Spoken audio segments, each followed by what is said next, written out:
Electronics part testing करण्यापूर्वी आपण आता ॲनालॉग मीटर वापरतो आहे त्याची माहिती घेणं गरजेचं आहे। तर त्याच्यामध्ये इथे ओम्सचं चिन्ह दिसतं आहे, ओम्सचं साईन, आणि ×1 ×10 ×100 ×1000 ×10000 या सगळ्या range resistance, capacitor, transistor, diode ह्या रेंजवर चेक करता येतात।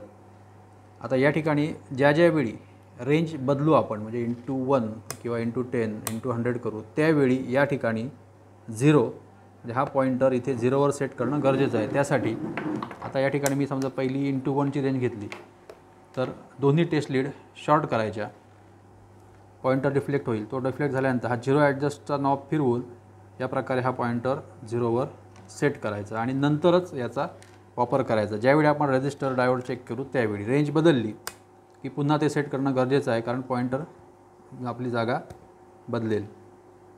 या प्रकारे ज्यावेळी रेंज बदलेल त्यावेळी 0 सेट करणं गरजेचं आहे। ही रेंज ओम्ससाठी, त्याच्यावर कंटिन्युटीसाठी बझरची रेंज दिलेली आहे, त्याच्यावर AC voltage 10 volt, 50 volt, 250 volt, 1000 volt, त्याच ठिकाणी इथे 10च्या पुढे काही आपल्याला आकडे दिसतात बघा, हे डेसिबल पॉवरसाठी आहेत, म्हणजे आउटपुट स्पीकरची जी कॅपॅसिटी असते डेसिबलमध्ये आवाज मोजला जातो त्याकरिता आहे। इथे DC व्होल्टेजची रेंज आहे, 0.25 पासून 1000 व्होल्टपर्यंत DC व्होल्टेज आपण या ठिकाणी मोजू शकतो। या ठिकाणी DC करंटची रेंज आहे, त्याच्यामध्ये करंटची रेंज ज्यावेळी आपण निवडू त्यावेळी कंपल्सरी हे दोन्ही लीड्स सिरीजमध्ये असणं गरजेचं आहे, हे फक्त लक्षात ठेवायचं आहे, त्यासाठी ही रेंज दिलेली आहे।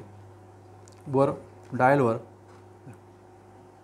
रेझिस्टन्स करिता 0 पासून इन्फिनिटीपर्यंतची रेंज सर्वात वरच्या बाजूला दिलेली आहेत। 0, 1, 2, 3, 5, 10, 20, 30 असे इन्फिनिटीपर्यंत रेंज दिलेले आहेत। त्याच्या खाली 0 ते 10, 0 ते 50 आणि 0 ते 250 या रेंज AC आणि DC व्होल्टेजसाठी आहेत। त्याच्या खाली एक रेंज दिसते आहे AC 10 व्होल्ट, वेगळी रेंज दिसते आहे बघा। त्याच्याच खाली सेलसाठी, सेल टेस्ट करण्यासाठी ही एक रेंज दिसते आहे, आणि त्याच्या खाली साऊंडसाठी, डेसिबल पॉवरसाठी एक रेंज आपल्याला दिसते या ठिकाणी।